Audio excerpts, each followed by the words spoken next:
We're going to look at these two examples together here before I let y'all kind of work on 10.1 some.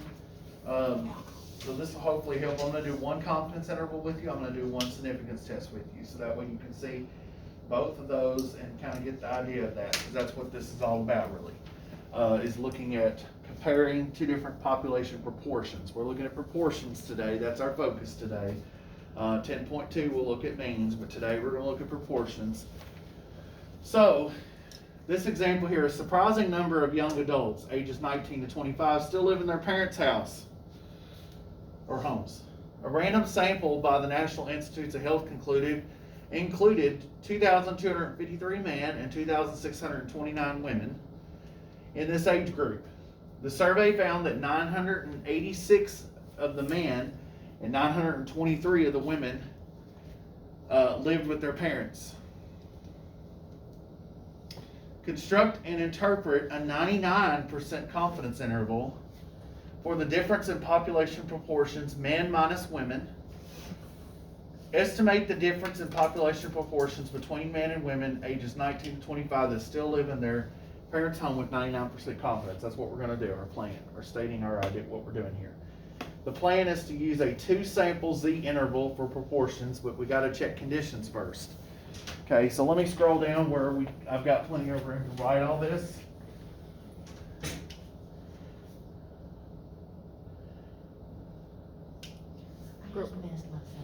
Okay. Red. All right, so we got to check conditions.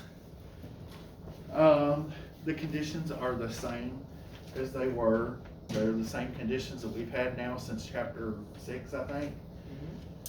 So first condition, what do they have to be? Help me out. You should know your conditions by now. Those conditions, like what I, like the 30 and 10 and all that? No, what's that? What is that, what is that called? It might have something to do with one of the conditions, but what's one of the conditions that's the same for whether it's means or proportions? Oh, and like, Either one. simple or like random? We gotta have random samples. So Okay, did it gotcha. tell us that they were random samples in the problem?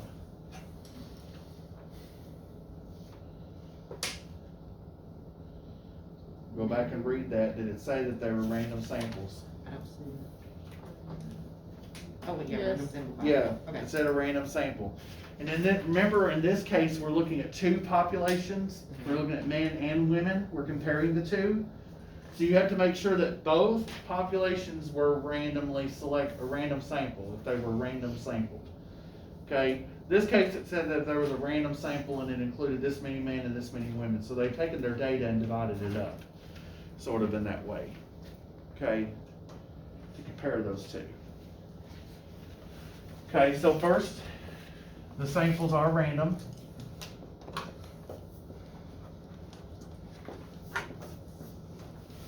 Random sample. Okay.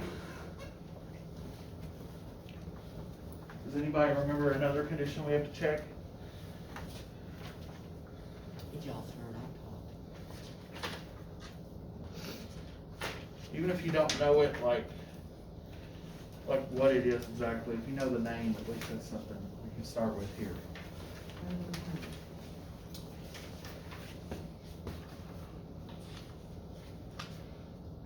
Would it be the 10%? 10% is a condition, yes. And then the next one would be like normal? Yes, we have a normal condition as well. So 10% basically, your sample sizes need to be less than or equal to 1/10 of your population size. But that means that N1 has to be less than 1/10 of capital N1. And also N2, because we're dealing with two populations now, we have to check it twice. N2 has to be less than or equal to 1/10 of capital N2. So Okay. it's 2 because the second thing, right? Because there's two populations, we're looking at Okay. men and women. Okay, so that's We'll 10. define N1 to be our,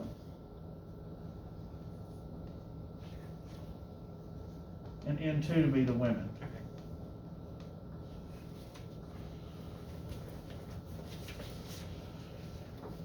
And We just did it that way because we're doing men minus women on the difference. It told you that in the problem, so that's why I did it that way. So we have to check that both of these. Well, the sample sizes, if you go back up and look at that, the sample sizes were 2,253 men. I might even write that in, 2,253 men. And women was 2,629. Can we, and this is in the age group 19 to 25, can you assume that there are 10 times that number in the population, those populations? Ages 19 to 25, are there 22,530 men and 26,290 women? If I Yes. multiply those by 10, yeah, it's probably reasonable to assume that. Okay,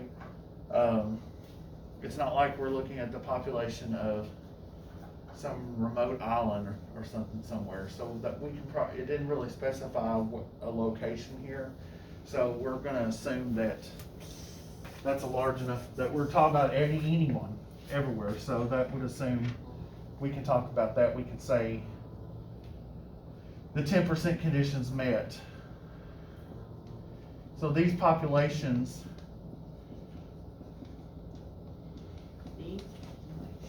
are sufficiently large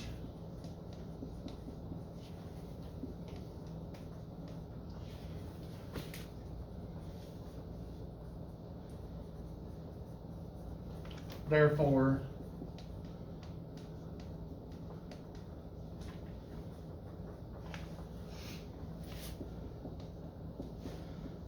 the 10% conditions met.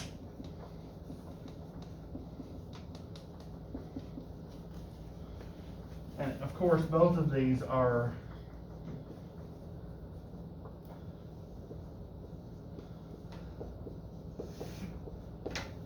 ages 19 through 25, if you want to denote that on both of those.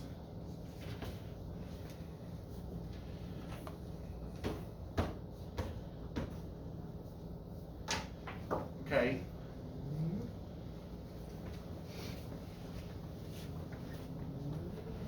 The last condition that we have to check is the normality condition.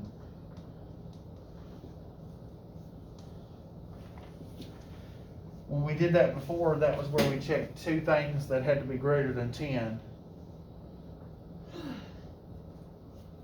Right? Yeah, it was like this one says normal with a sample size is 47 is greater than 30.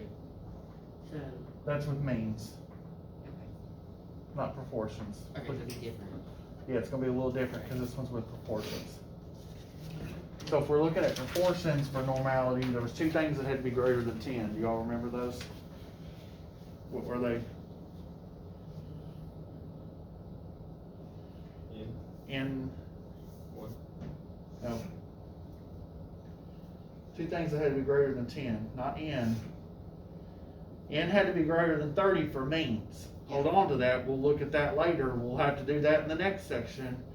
But this is proportions, there's a difference between proportions and there's a difference in means. A little bit on how we do the inference, and the conditions change just, the only condition that changes though is this one right here.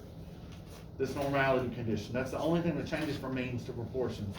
The other two conditions that we've already checked are the exact same for means. But for proportions,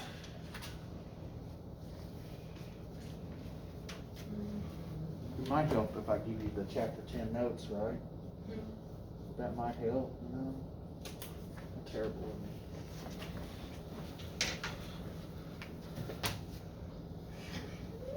Thank you.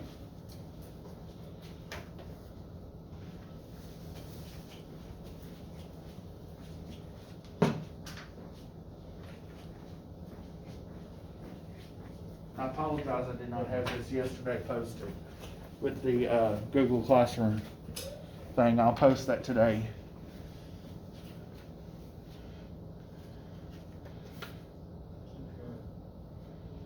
Must be they must be not working right or something. All right, so two things that have to be greater than 10 we checked before: NP and N times 1 minus P. There's two populations now.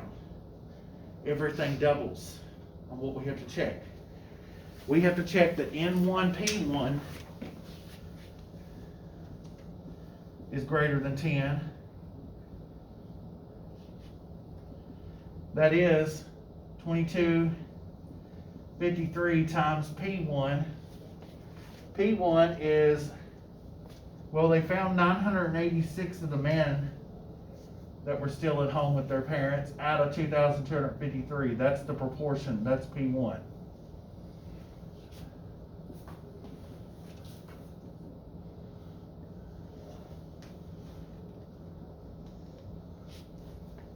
P2 was 923 out of 2,629. And technically those are P hats. And technically this is a P hat. We check N1P1, N1P hat 1. That sounds really weird. I promise you I'm gonna forget to say P hat. But it's a sample proportion, so it is a sample proportion, which means it's P hat. NP hat, when you multiply these, you just get 986. Is that greater than 10? Obviously, right? Is that 486 or 986? I'm sorry. 986. Okay. Because when you multiply these, the 2,253 cancels out with that one. Okay. You just get 986, which is greater than 10. You also have to check that N1, I've run out of room here, but hopefully you can fit it all in and not be down here into the Duke part. What? I'm gonna be in the Duke. Move stuff over if you need to or whatever. I just can't do that on here because I'm out of room. I did it on paper. I just can't do it on the board. We also have to check N1 times 1 minus P1. That's going to be 2,253 times 1 minus 986 over 2,253. At any point, we can figure out what these are as decimals too. They turn out to be 0.4376 and approximately 0.3511. Just for reference. You can type those in the calculator and figure that out as decimals. So instead of writing it with fractions, which takes up so much room, I'm going to write it with decimals. So that'll be 1 minus 0.4376. That comes out to be, when you multiply those, that comes out to be 1267, which is obviously greater than 10.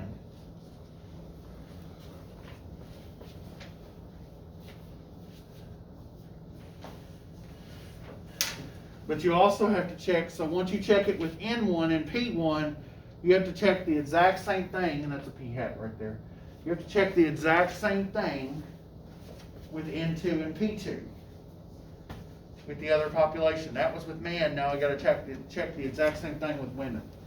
So N2, P2 has to be greater than 10. That means that in 2,629 times 0.3511, which is 923, when you multiply those, that's obviously greater than 10. And also check N2 times 1 minus P2, those are P hats too. Make sure that's greater than 10. That is 2,629 times 1 minus 0.3511, which comes out to be 1,706, obviously greater than 10. So as long as all four of those things check out, then we can assume that the distribution of the difference and the proportions is normally distributed. We can assume normality. Okay?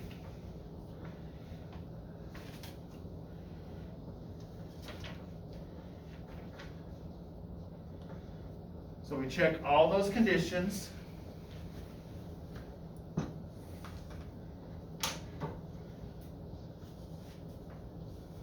again, hopefully you're got all of that under plan there.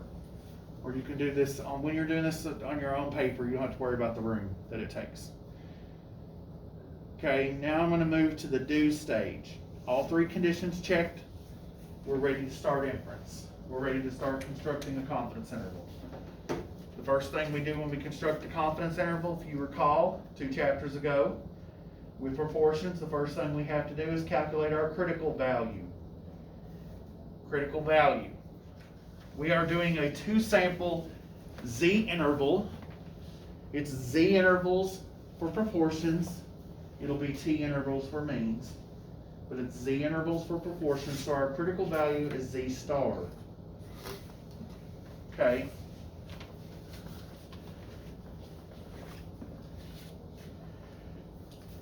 So our critical value is Z star. If you recall, we can find that. We use our confidence level. What was our confidence level up here in the problem? 99%. That means that when I draw the curve,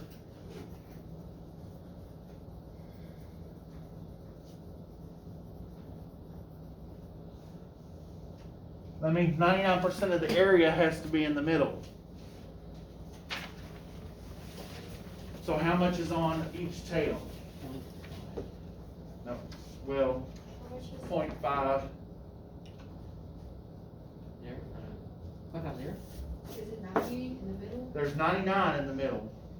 Okay, Then you it have would be So there has to be, 0.0. It'd be No, 0.05. wait.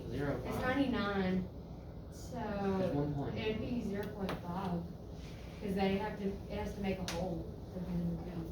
0.5 what though? Percent. Oh, okay. So that's really 0.005. Because you gotta have 1% on the tails total, right? So it's 0.5% here and 0.5% here. I think that's what you're trying to say. What Yeah. I'm trying to get you to say. Okay, I know where you're This would headed. come out. I know where you're headed. So each end will have 0.005. If this is 0.99, this is 0.005, this is 0.005, because those will add up to 0.01, which along with the 99 total adds up to 1. Okay? So when we go to find Z star, that's a Z value. We know the area. We want the value, so we'll use an inverse norm. The area will be 0.005. Our mean will be 0, our standard deviation 1, because it's the standard normal. It's a Z distribution, standard normal. This will give me a negative value, but I really want the positive, right? So really what this does is it kind of gives you negative Z star, but nevertheless, we'll make it positive at the end. You type that in and you get your Z star. Somebody do that for me. Make sure that I've got the right answer. Try that on the calculator. You have your calculator with you. Well, what was the typing out for? I'd do my Z. What now? What was I supposed to type out for? The inverse Inverse norm. form, okay. We find that by going to second bars, number 3. Your area is that 0.005. Mean 0, standard deviation 1. That should automatically be defaulted in there. Then do I have to go all the way down to paste to hit enter? Yep. Okay. And then then I hit just- enter on the main screen too. Okay, -2.57582930 5758 what? 29. Okay. So 2.5758. Of course, that came out negative, but we make it Positive. positive because of symmetry. Okay, not by the way I drew that, because that is a little very symmetric, but it should be symmetric.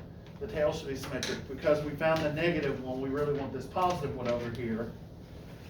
Okay.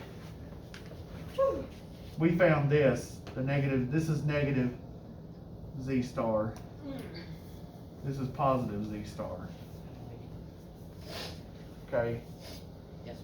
So that's our Z star. That's the first part of our confidence interval. Okay. So now we're going to take and find our confidence interval, the formula for that from the notes yesterday. You take your, if you go back and look at the general formula of a confidence interval, even from your formula sheet, you take your statistic plus or minus the critical value times the standard error of the statistic.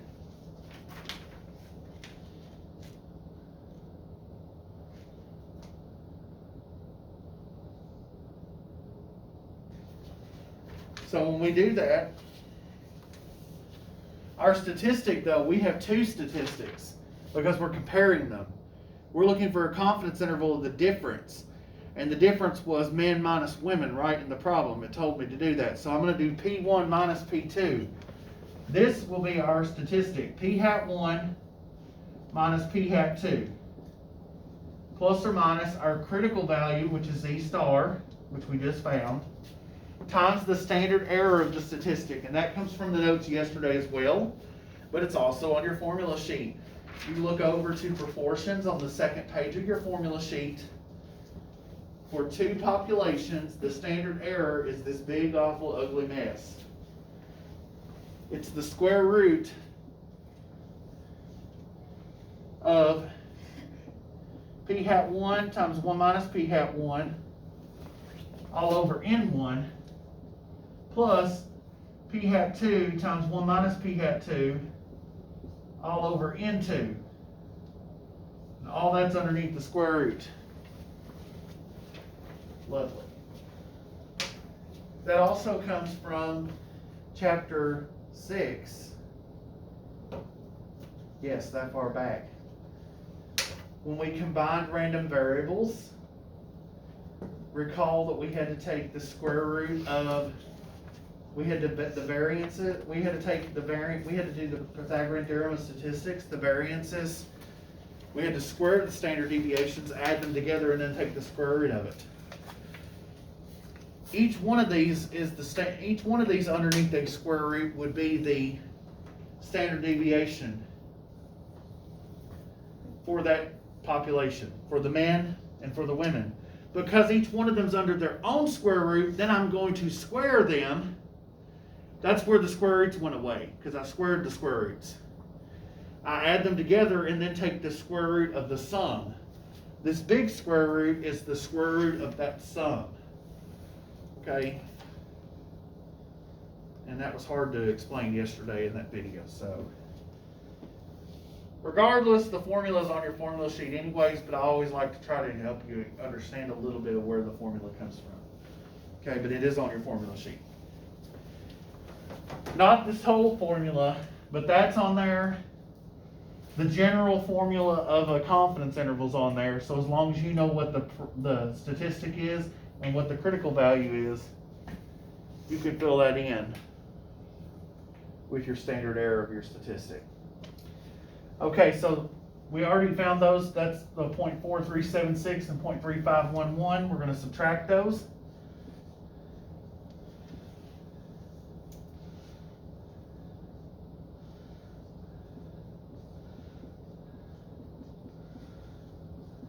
Plus or minus Z star, which was 2.5758, times this big ugly square root, which is going to take us a while to write, and definitely a while to type on the calculator. You got to make sure you do not make a mistake with that in the calculator. So 0.4376 times 1 minus, whoops, I did minus 1, whoops, I'm getting dyslexic. 1 minus 0.4376 all over N1, which was 2,253, plus, I'm probably going to run out of board,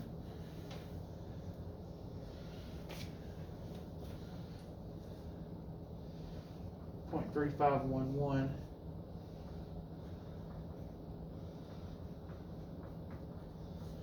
times 1 minus 0.3511 all over 2,629.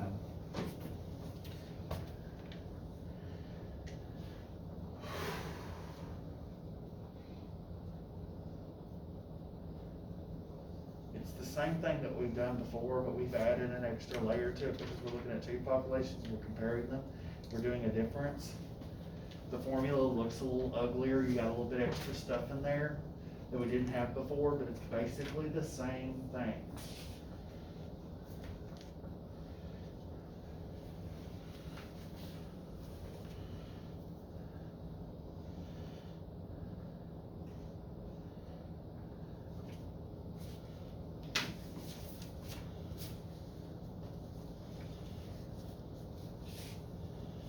I would type that all in the calculator as is, one time with minus, go back up, copy, paste it down to another line, go all back, hit the back arrow key until you get back over here to this plus, the minus sign, and change it to a plus sign, So you, or vice versa. you do that whole thing with a plus sign first, and You could, then copy it, and change it to that, and then change, paste it, and then go back and change that to a minus. And it's then this read one it. right here you're changing. Okay, but how do you copy and paste on these? I don't. Like if you just, like once you type something in, Okay, like let's add the 22. yeah, Hit here's enter. enter, yeah, and then if you go up here, you hit enter, Okay. or go up to the line Yeah. right there and hit Okay. enter, it'll copy it. So do we need to do that right now? Yeah, that's what I would do. Okay. So I don't have to put it in nothing special, I do just type it all out. I would type it all in there. I would do it with minus first because that'll give you your lower bound. Okay, And then I would do it with plus to get your upper bound. But if you do it the other way around, just make sure you write it lower bound then they'll upper both bound. work, they'll both work, but you gotta put your lower first, then your, okay. Yeah. That's fine. Okay, It'll so work start with- either way. So start with the minus. Yes, this right here, this minus. Don't change this ever. No, it stays. That stays minus all the Okay. time, but it's that one sign right there, the plus or minus part right there, that's what changes. Do it one time with minus, and then do it one time with plus.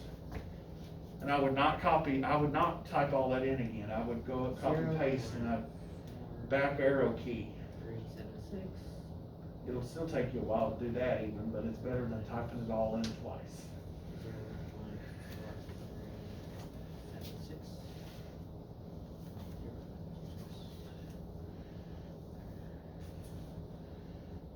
2, 2, 5, 3. If I need to do that on the calculator, I will. If you would rather me do it that way, I'll do it on the calculator up here. 0, 3, 5. It's just that it'll make, I got .0504.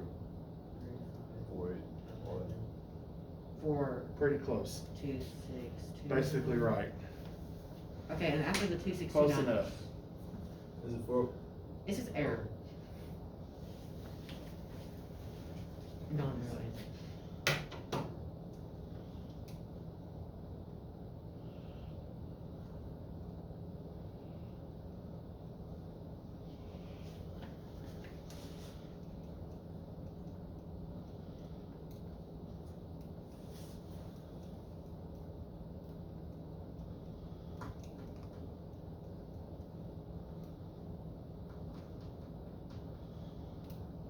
Right here, you forgot to do that, 3511, Oh, okay. there you go. There you go. 0. Okay, so where do we need to put that on the paper? I would just start down here with an interval. I had .0505. I don't know what I did I got differently 0. than you all, I but got that's 0. like very close. 0504. I'm not 48. that concerned about that. We're rounding in the middle of this problem anyways, all over the place, and then using those rounded answers. Like, it really, as a mathematician, that bothers me to no end, but in statistics, you can kind of get by with it a little bit. It's a little, it's not as big of a deal. Then I would do the whole thing again with the plus sign there instead, copy and paste it. And then you should get point something in the ballpark of .1226. Yeah, I got.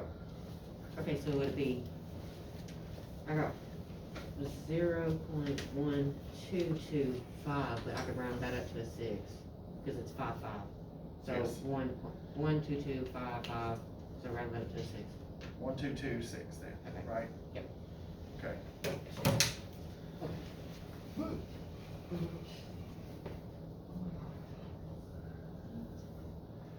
All right, now we're ready to conclude Yes. in context, and then we'll be done with this one. Okay, to come to a conclusion right here at the bottom here, I'm gonna move this over to this board so I can write my conclusion on this board. And then we can look at, so we would say in conclusion,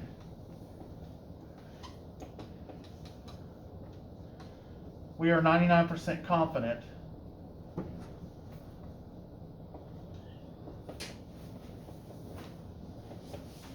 that the interval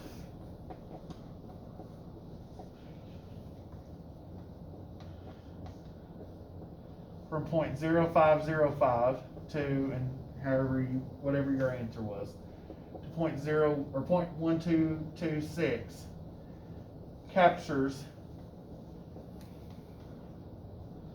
the true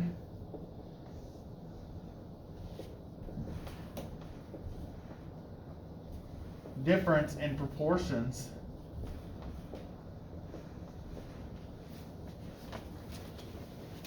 because we're looking at a difference in proportions now instead of just a single proportion. Captures the true difference in proportions of men and women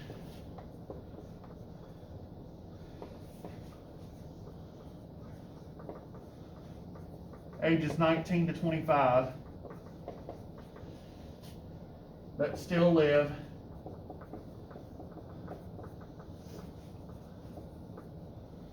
in their parents' home.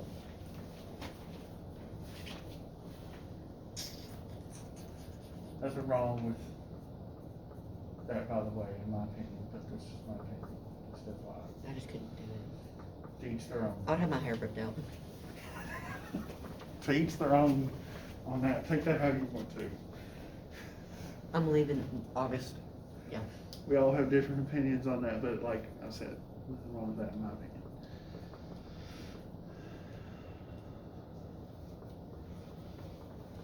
We get too much in a hurry. Y'all get too much in a hurry sometimes to grow up. I'm telling you right now. Enjoy it while you can. Yeah, but I kinda wanna like be a little bit more, I'm excited for college because I can just. College is a good time, I think. Yeah, college is fun. As long as you take it seriously, I mean, you can have fun and still be serious. I'm not with going it. to, my school's not a party school, so I don't have to really worry about that. Like, it's a no alcohol on campus school and all that, but Okay. Cincinnati's right up of it, so that's fine. They are a party school. All right. Then part They're B. Hastings. Part B of this question says, does your interval from part A give convincing evidence of a difference between the population proportions explained? If there was no difference, in these population proportions, then what would P1 minus P2 in theory be then, if there was no difference? 0. 0. So does this interval So there's give a me, does this interval give you convincing evidence of a difference between these population proportions? Yes. Yes. Yeah, because 0 is, 0. Oh, love. look at the interval. But look at the interval. Is 0 in that interval? Yeah. No, but I mean, yeah, I mean 0 point, but no, I don't know, I'm confused. I mean, is 0. Oh, 0, The no. number 0 No. in between 0.05 No. and 0.1226. Yes. No. 0's in between those two No, numbers? No. 0's before those. No. No, 0's on to the left of that interval, is it not? 0's not in that interval. So since 0 is not in that interval, it's possible that when you do this, you get a negative value. If that had been the case, if I had negative this to something positive, 0 would be in that interval. Therefore, there would not be convincing evidence that there's a difference. But because 0 is not in that interval, and even we did this at 99% confidence. That's a high level of confidence. Okay? So there is convincing evidence that there is a difference here.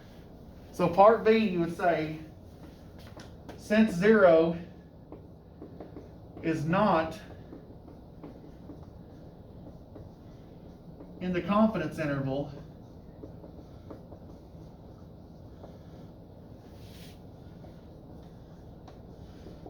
there is convincing evidence.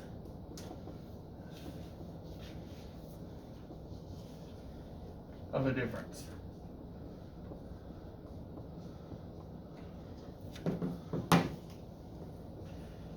Between the population proportions.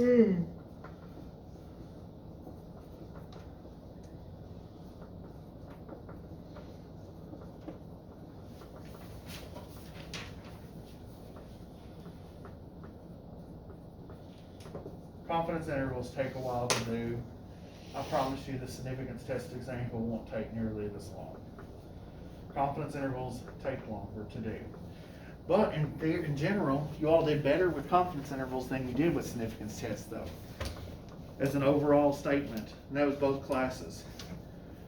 You all tended to do better with, y'all did better with this chapter, chapter 8, when we did confidence intervals last, than we did last chapter with 9 with significance tests. I had Overall. trouble. There's more math to this. That's one reason why the other people in the other class, I don't remember what you all said about it, but that's one reason why they said they kind of like the confidence intervals a little bit I better. don't like whatever the last, chapter 9. I didn't like Significance it. test? Yeah, I hated it. All right. Questions on that? Okay, we're going to do one more example with the significance test.